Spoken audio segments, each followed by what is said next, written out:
Hello, and welcome to Season 2, Episode 3 of Para New Orleans, the Paranormal New Orleans podcast, where we tell stories of the supernatural, unusual, otherworldly, and unexplained from New Orleans across Louisiana and the South.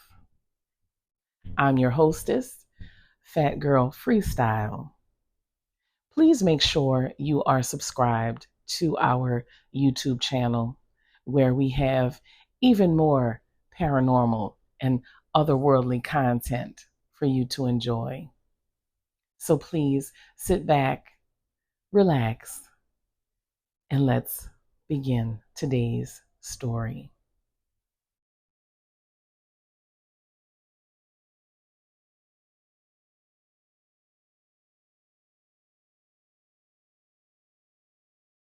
Three years of dreams.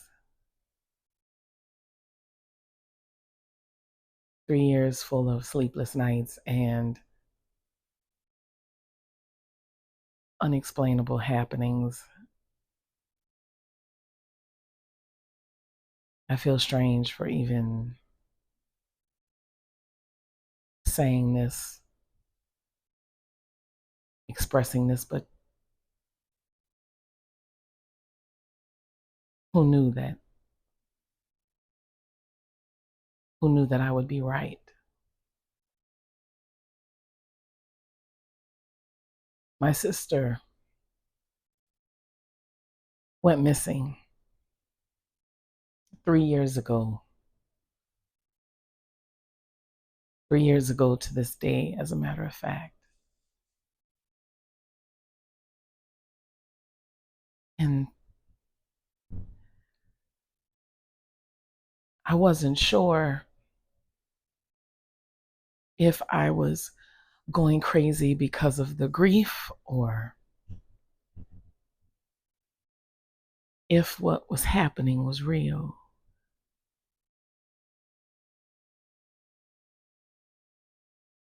I've never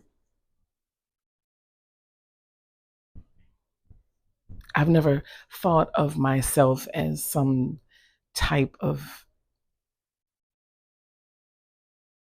psychic or medium, or I'm not even sure what terminology to use here.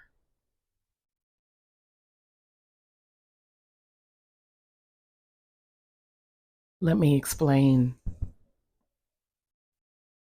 Before you think I am just some random weirdo coming here with another tale,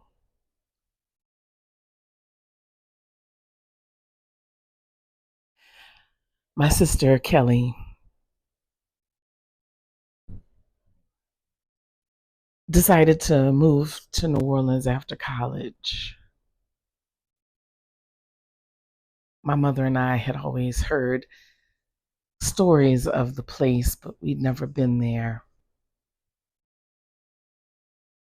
But for some reason, Kelly just had to go. And not just go, but she had to live there. She had to be there. She had to be absorbed by its energy, as she used to say.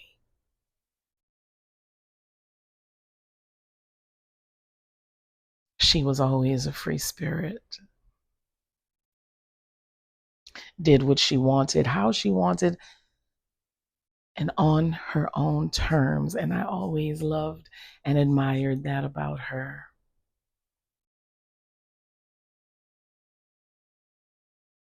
She thrived in that city. She thrived. It's like she bloomed. She came even more alive, if that was possible. We were so happy for her. We knew that she'd found her place, her true home. She always hated the snow in Colorado.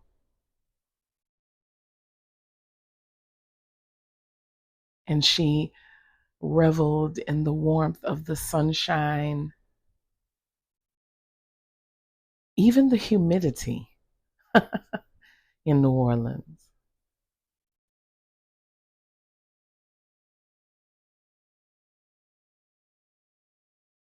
She was okay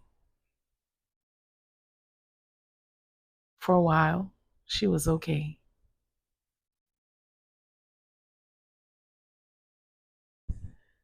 She would call us several times a week on video chat, showing us where she was, who she was with, what she was doing. She always wanted us to be a part of everything that she did. And I'm so grateful for those moments.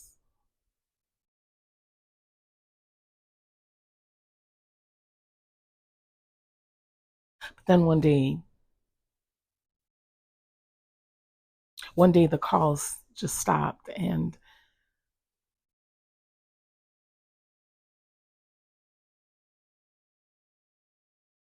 then that turned into another day, and then another day.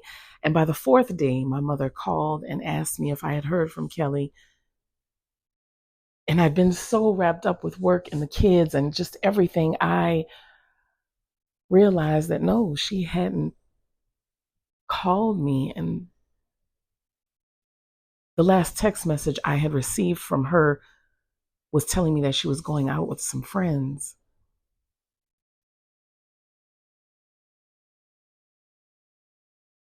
So we both called and called, didn't get an answer.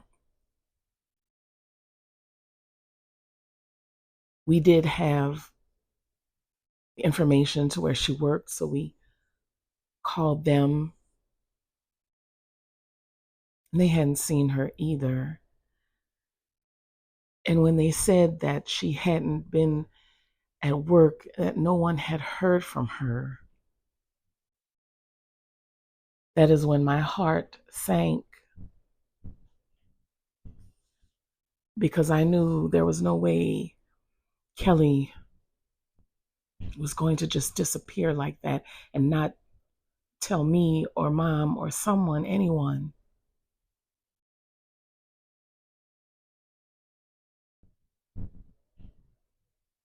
We called the police. One of her friends went to the police station in person as well.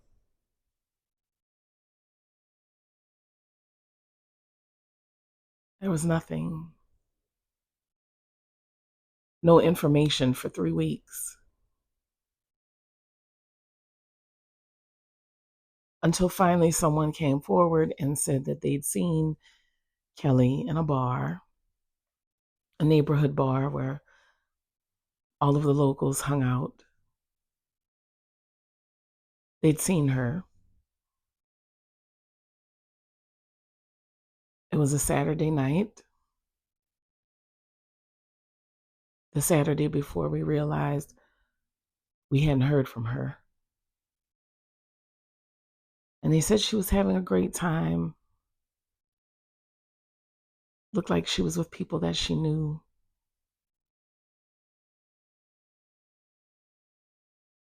They watched her walk out the door, and then that was it.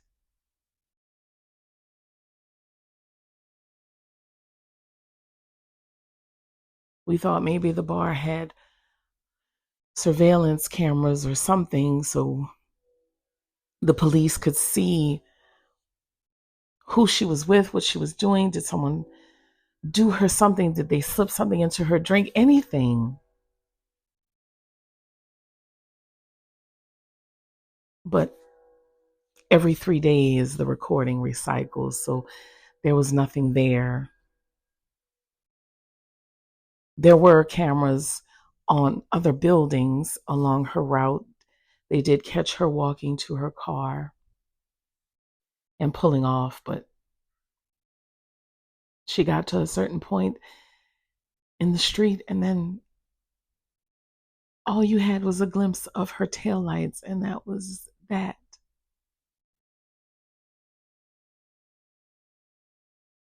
She was just gone.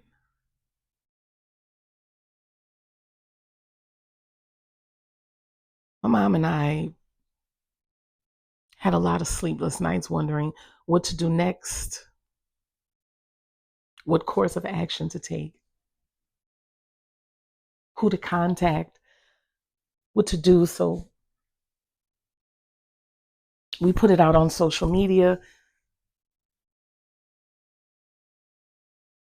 I made videos, her friends made videos.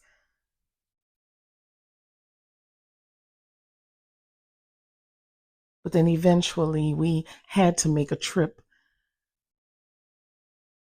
We had to go to New Orleans in person and try to figure out what happened.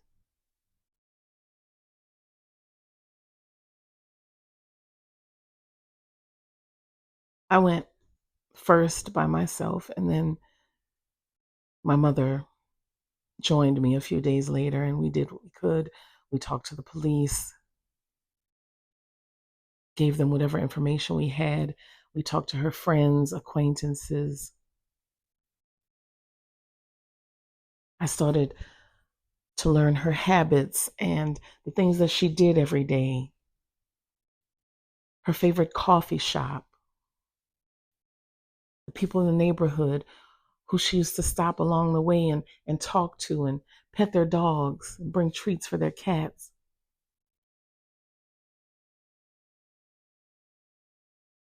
I felt like I was becoming a part of her life.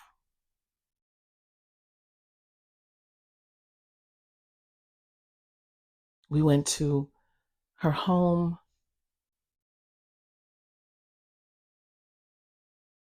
There was just nothing.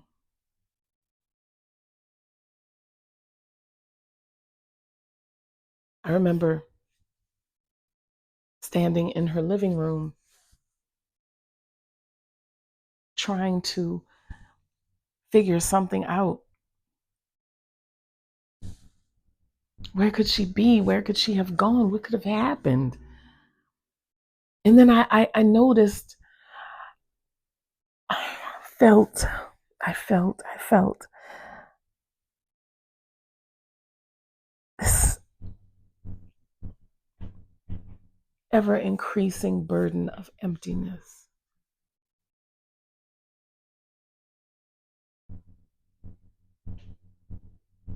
I realized that I could no longer feel her presence, her energy. Even though I lived in Colorado and she lived in New Orleans, I realized that I could still feel her. Something in me knew that she was still on the same earth as me. But standing in her home that day, I realized that feeling was gone.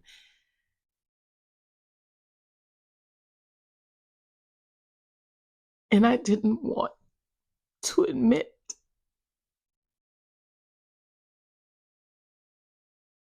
that I knew my sister was no longer in this life with us. How would I tell my mother?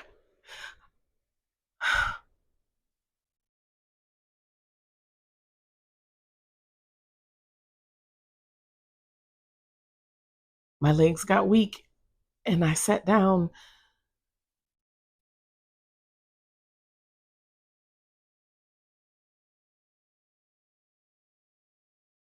And all I could say was, Kelly, please help me find you.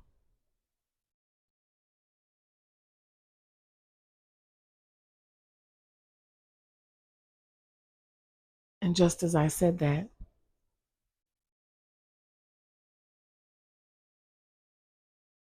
a picture fell off the wall.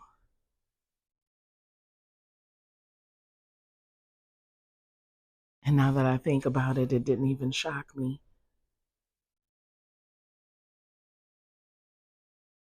I think I knew that it was some type of sign from her.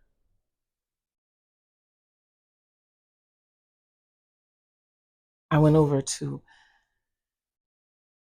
pick the picture up to hang it back on the wall, and it was a picture of us at the beach when we were kids. We were standing in the water, laughing.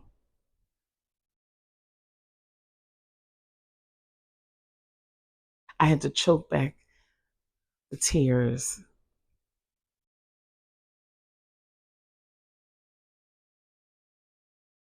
I hung the picture back up, and for whatever reason,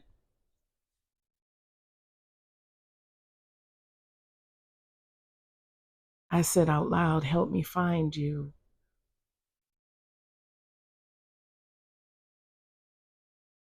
However, you have to get my attention. However, you have to show me. Help me find you.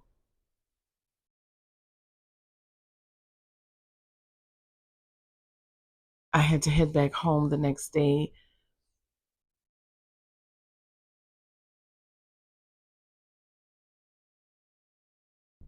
And when I got home and got into bed,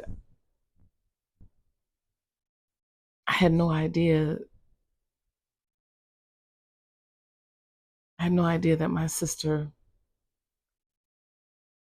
would cross the veil to help me find her. That first night, I dreamt about us walking through some trees, a forest, or something. And she was holding my hand, and she was telling me, "I have something to show you." And she let go of my hand and she walked a little ways ahead of me. And she was pointing at something. And she was saying, "Come on, let me show you."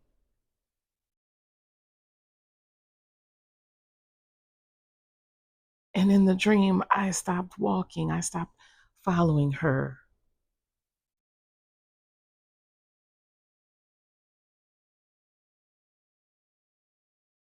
I was scared. I wasn't ready. I wasn't prepared.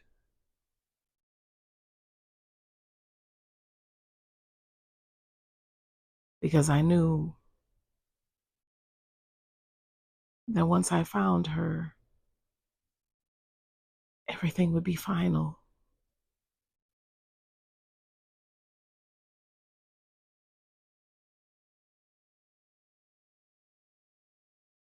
The next thing I can recall is sitting up in bed.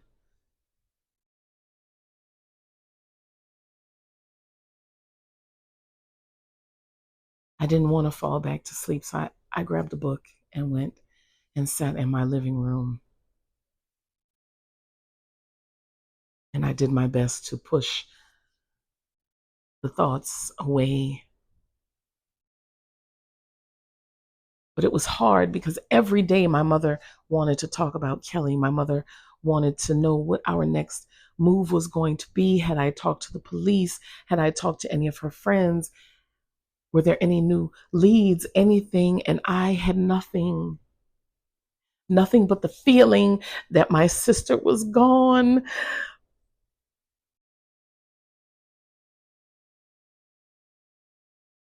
But I was hesitant to find her.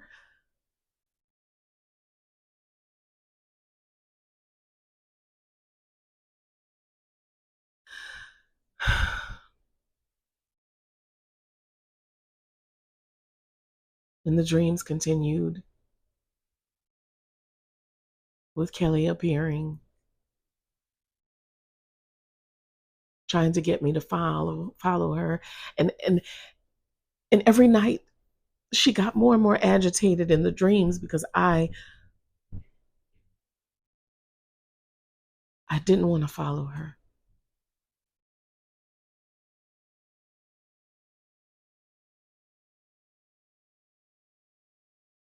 But I had to.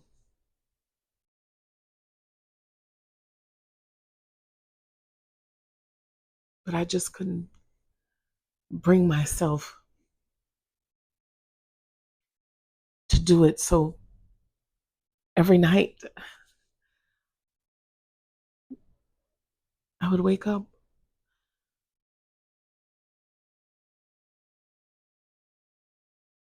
She would reach for my hand in the dreams, and I would back away from her.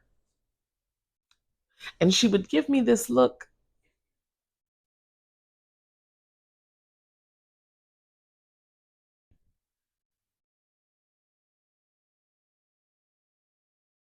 After a few months,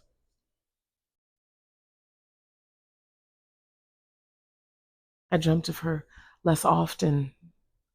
But my sleep was still interrupted, I guess, by the guilt.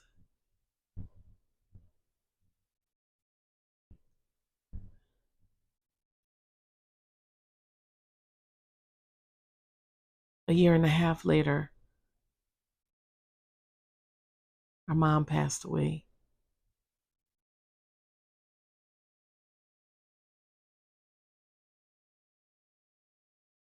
I know that she finally had her answers.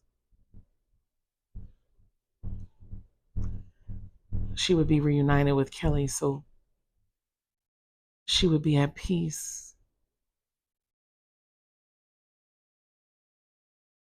Maybe I finally would be too. I don't know.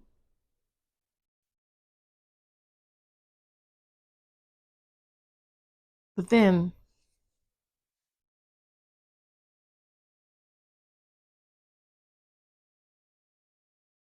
things went from dreams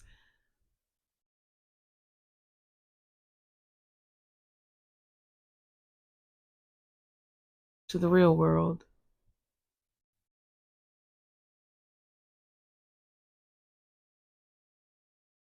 I was home one day doing laundry, washing dishes, just simple menial tasks, trying not to think about my mom or Kelly. I just wanted to pretend that something in my life was normal.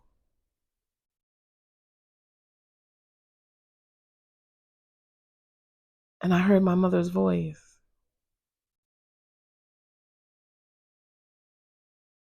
calling me,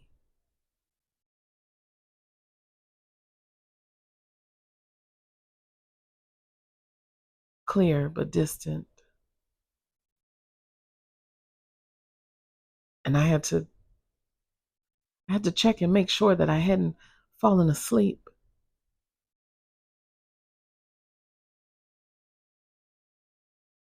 And I realized that her voice was coming from outside.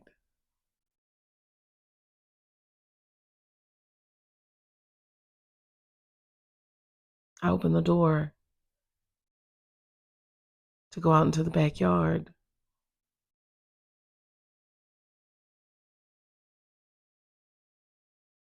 And I saw my mom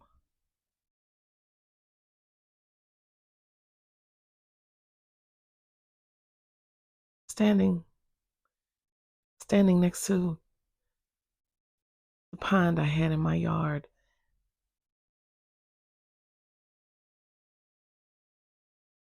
And just as clearly as I am speaking to you right now, she says, the water,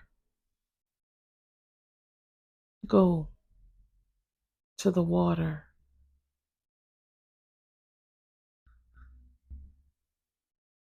And then she just faded like sunlight.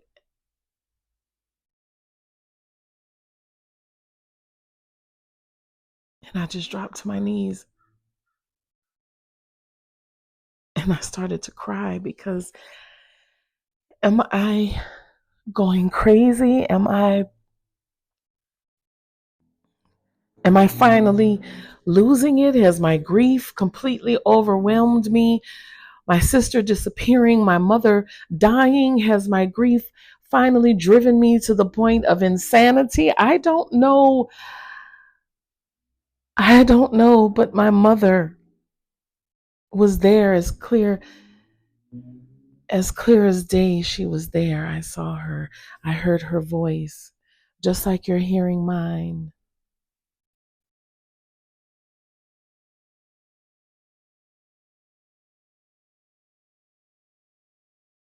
I slammed the door shut and I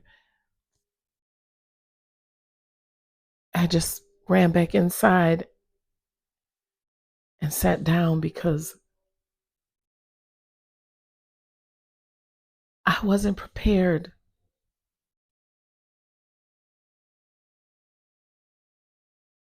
I wasn't prepared to be haunted by both my mother and my sister.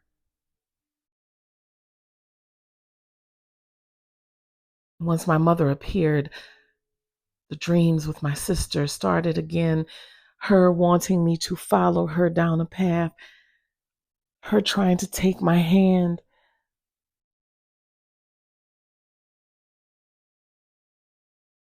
And for weeks, the sleepless nights had me in a chokehold.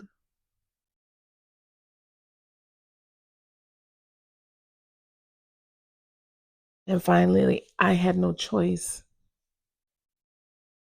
but to go to New Orleans and figure out what happened to my sister. Both she and my mom deserved to rest. So it was my duty to them to figure this whole thing out.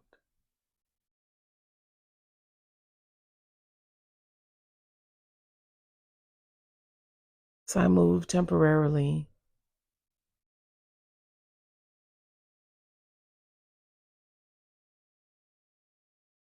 down to New Orleans to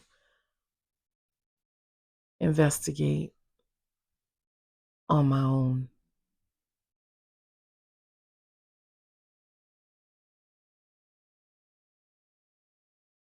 I was not a seasoned investigator, of course, but being one on one with the police, I realized that they had done nothing to further any type of investigation into my sister's disappearance. They were still at square one.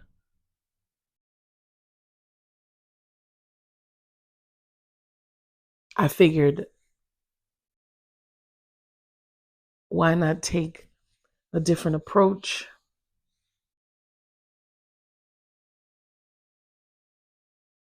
and get some spiritual assistance?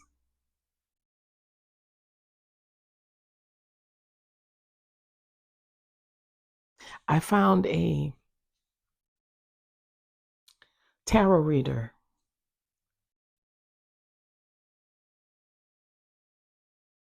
I didn't give her any information, only my name.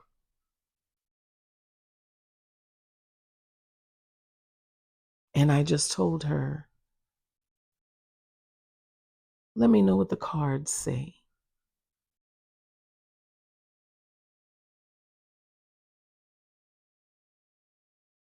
And it was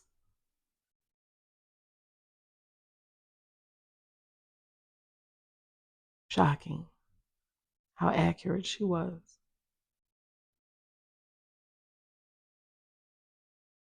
She told me I was there searching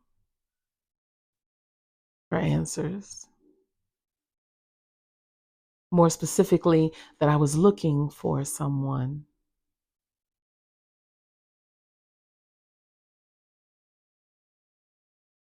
She told me to stop ignoring the dreams, stop being scared.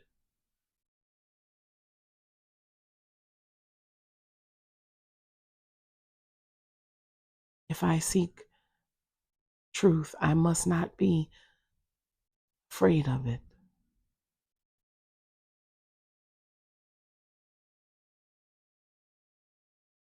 She told me that my dreams would guide me,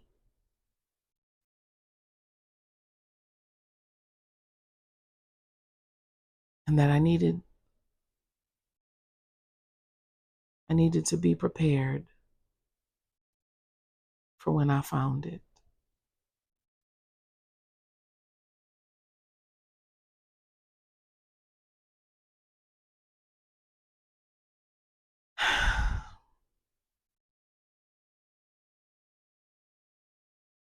I went home that night and I sat on the edge of my bed.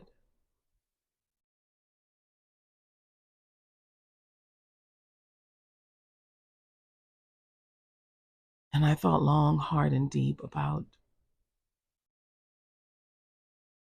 what all of this meant.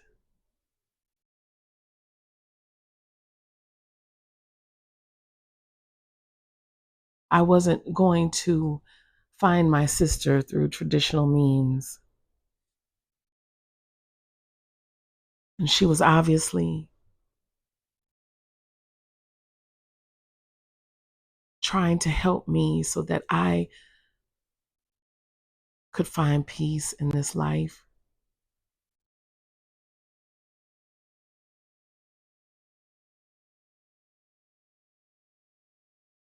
So I talked to her again, something I hadn't done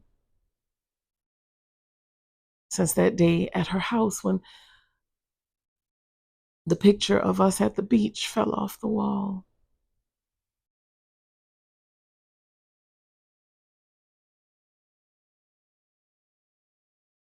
I apologized to her for being afraid.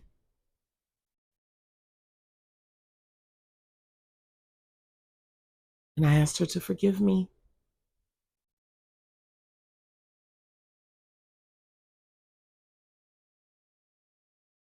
Very hesitantly, very shakily, I told her that I was ready. I was ready to know what happened and help put her to rest.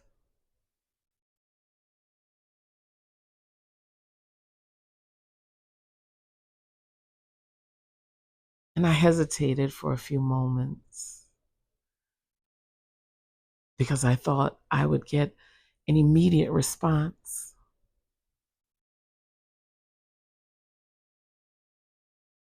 But I didn't.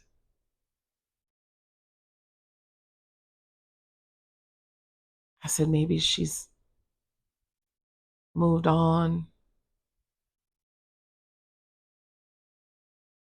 Maybe she's angry with me.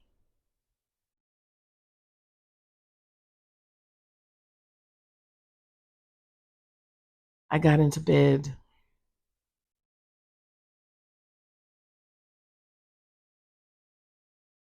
I drifted off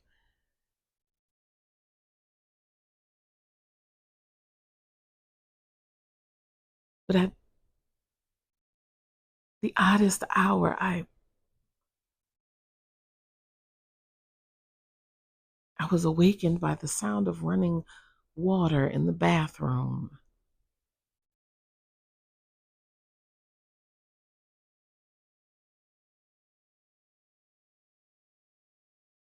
I got up, across the hall to the restroom, and the sink had been turned on.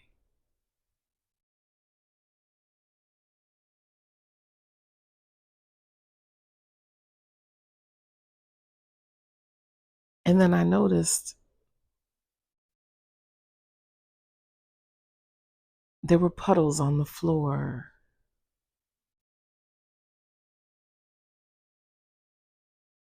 Going up the hallway, but not puddles, not puddles. Footprints.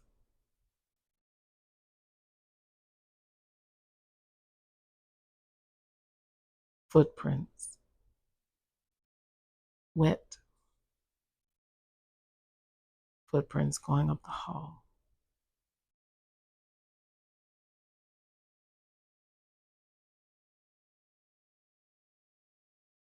And as I looked,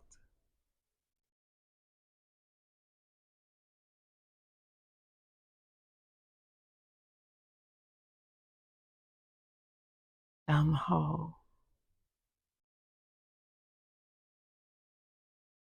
was a faint light from the street that illuminated the living room.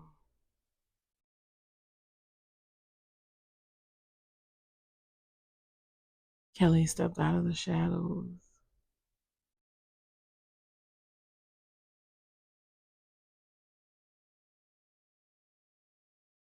She was soaking wet.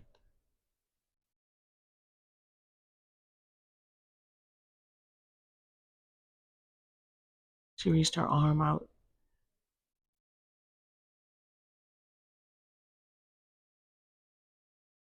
It was bruised.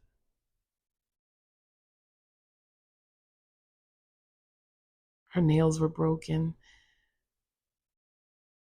Kelly always kept her nails nice.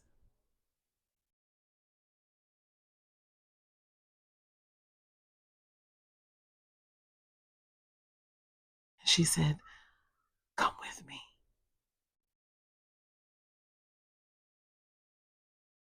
Let me show you.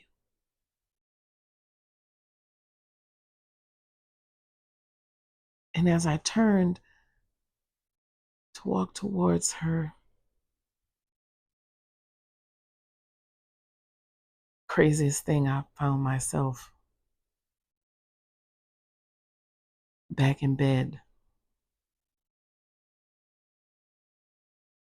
Sun was up.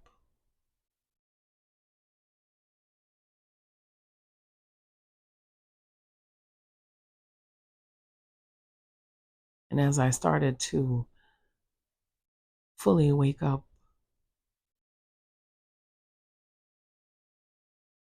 I realized that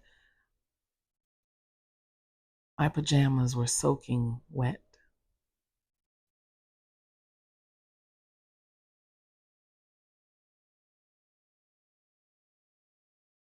Water. Kelly was somewhere in the water. That gave me a place to start looking. So I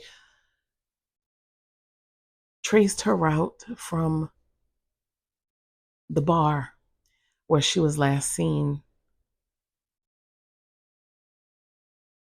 And there were a few different waterways along the route.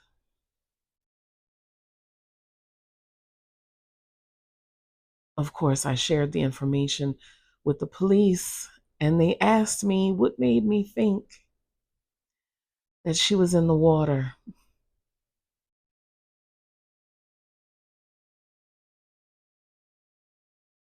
How do you tell them it was a dream? Or even my dead sister was standing in my living room last night, soaking wet.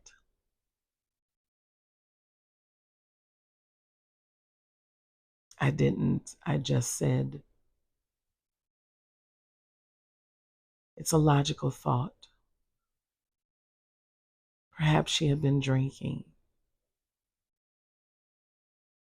but Kelly wasn't a drinker. I needed to tell them something, though.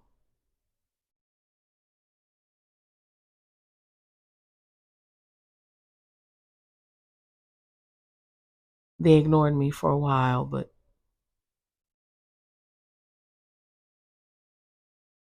every night Kelly came to my dreams.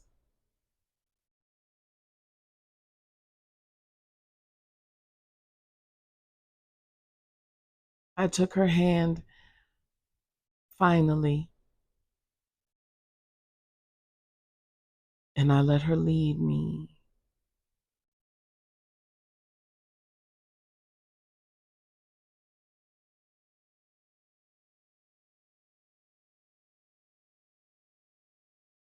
And I finally got to see where she was.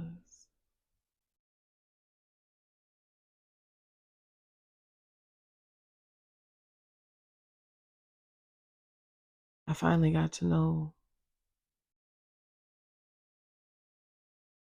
where my sister ended up.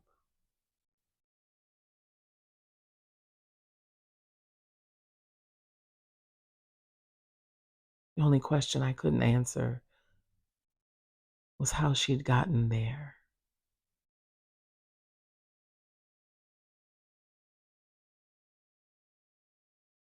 I finally convinced the police to go and look. I didn't want to give them an exact location because, again, I wasn't sure how I was going to explain to them.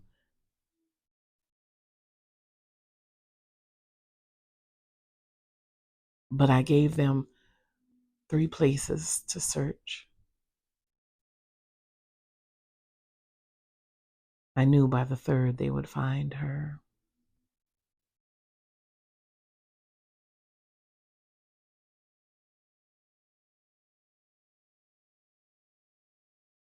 I was there when the divers came up out of the lagoon and gave a thumbs up.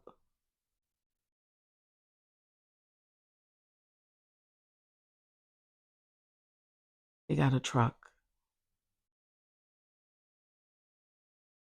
pulled her car out of the water. And they confirmed that there were remains inside.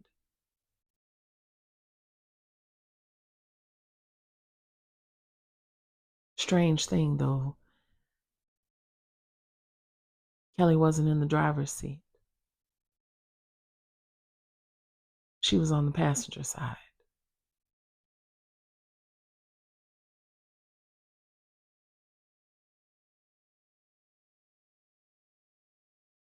They tried to blow me off and say maybe she tried to get out.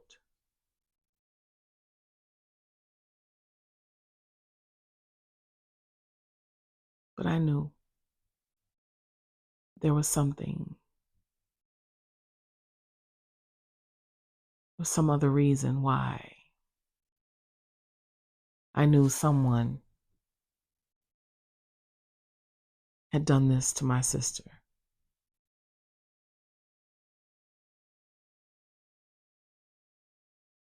And while the car was being pulled up on the tow truck,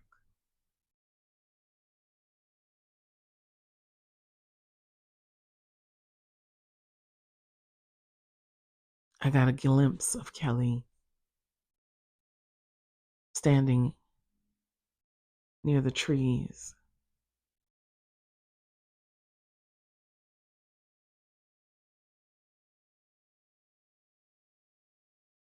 And that's when I knew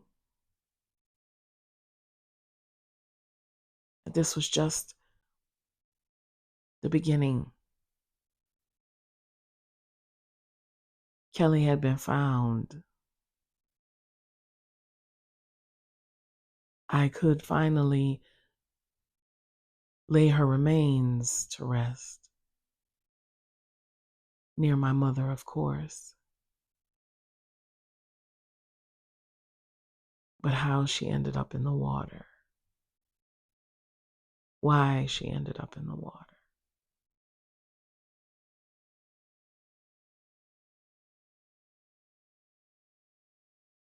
That was a new journey.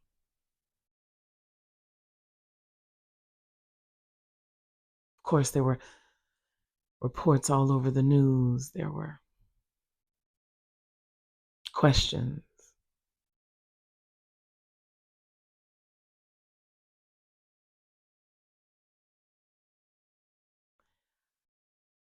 I wasn't sure what the next step was going to be, but I knew it wasn't time for me to leave yet because I had to know what happened to my sister.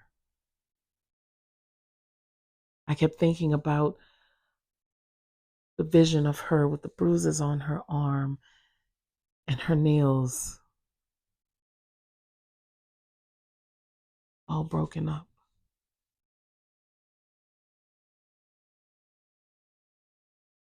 What really happened to Kelly? It was my duty to find out.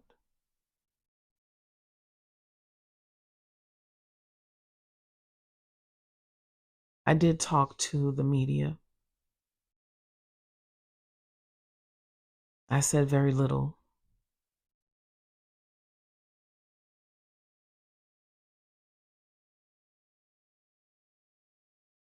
One day I received a message on social media from another sister who was searching for her sister.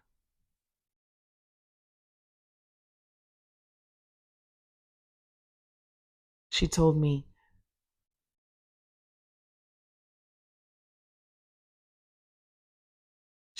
she'd had a dream.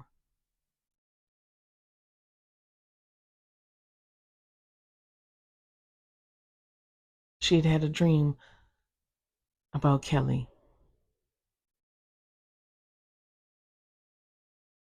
And Kelly told her that she knew where her sister was and what happened to her,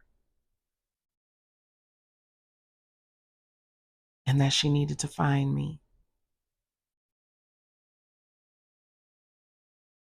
because her sister was somewhere in the water too.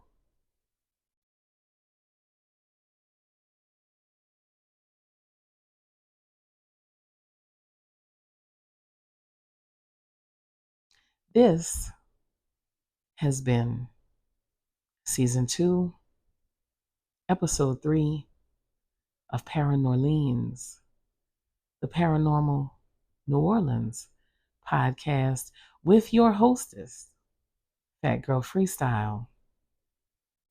Please make sure you are subscribed to the YouTube channel, Fat Girl Freestyle channel. Make sure you're following on all socials. Fat Girl Freestyle is the name, of course. And please share these episodes with your family and friends. And if you would like to support,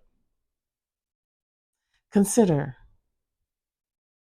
sending a monetary donation to Fat Girl Freestyle on Venmo,